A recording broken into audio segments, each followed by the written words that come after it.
Hello everyone, అందరూ ఫెస్టివల్కి రెడీగా ఉన్నారా?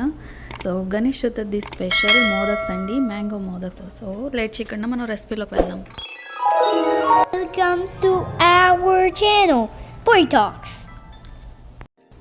ముందుగా స్టవ్ వెలిగించి ప్యాన్లోకి 2 టేబుల్ స్పూన్స్ నెయ్యి తీసుకోండి. ఆవు నెయ్యి అయితే ఈ కలర్లో ఉంటుంది. తర్వాత పావు కప్పు పాలు తీసుకోండి.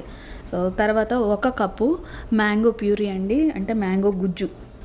సో రసం మామిడికాయ అయితే మామూలుగా రసం తీసేసి ఫిల్టర్ చేయొచ్చు, లేదు అంటే మిక్సీ అయినా పట్టేయచ్చండి. తర్వాత 1 పావు కప్పు బెల్లం వేసుకుంటున్నాను.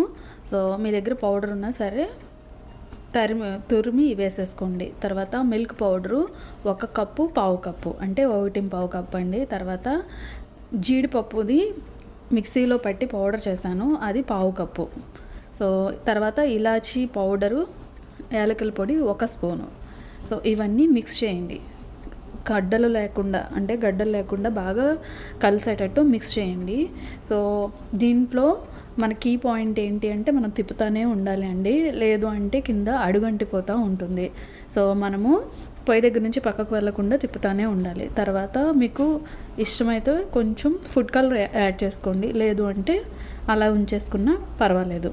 సో తర్వాత మధ్యలో కొంచెం నెయ్యి 1 స్పూన్ వేసుకుంటూ ఉండండి. సో ప్యాన్కి స్టిక్ అవ్వకుండా మనకి ప్యాన్ నుంచి సపరేట్ అయిపోతుంది. సో అప్పుడు మనది స్వీట్ రెడీ అయిపోయినట్టండి. తర్వాత ప్యాన్ నుంచి మనం పక్కకు తీసుకొని పెట్టేసుకోవాలి. తీసుకున్న దాన్ని ఒక 5 మినిట్స్ చల్లారనివ్వాలండి. అప్పటికప్పుడే మనం చేయాలి అనుకుంటే బాగా కాలిపోతుంది. సో అందుకని ఒక 5 మినిట్స్ ఆగిన తర్వాత అది కూల్ అయ్యి మన చేతిలో పట్టుకునేలాగా ఉంచుకుంటే సరిపోతుంది. సో తర్వాత మన చేతులకు కూడా కొంచెం నెయ్యి అప్లై చేసుకోవాలి. సో మ్యాంగోది చేయడానికి మోదక్ మోల్డ్ ఉంటుంది కదా, సో ఆ మోదక్ మోల్డ్లోకి మనము నెయ్యి అప్లై చేసుకొని పక్కన పెట్టుకోవాలి.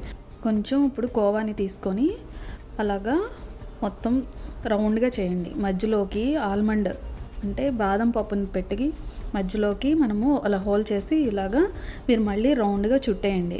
నీట్గా క్రాక్స్ లేకుండా ఉండేటట్టు చూసుకోండి.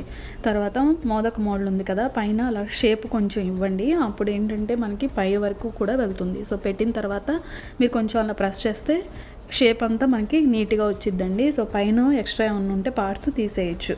సో చూడండి, ఇప్పుడు ఇలా మనకు నీట్గా వచ్చేస్తుంది. సో ఇవి 1 వీక్ వరకు చాలా ఫ్రెష్గా బాగుంటుందండి. అంతవరకు ఉంచం కూడా మనము. మీకు ఈ రెసిపీ నచ్చిందని అనుకుంటున్నాను. కొత్తగా చూసిన వాళ్ళైతే ప్లీజ్ సబ్స్క్రైబ్ చేసుకోండి.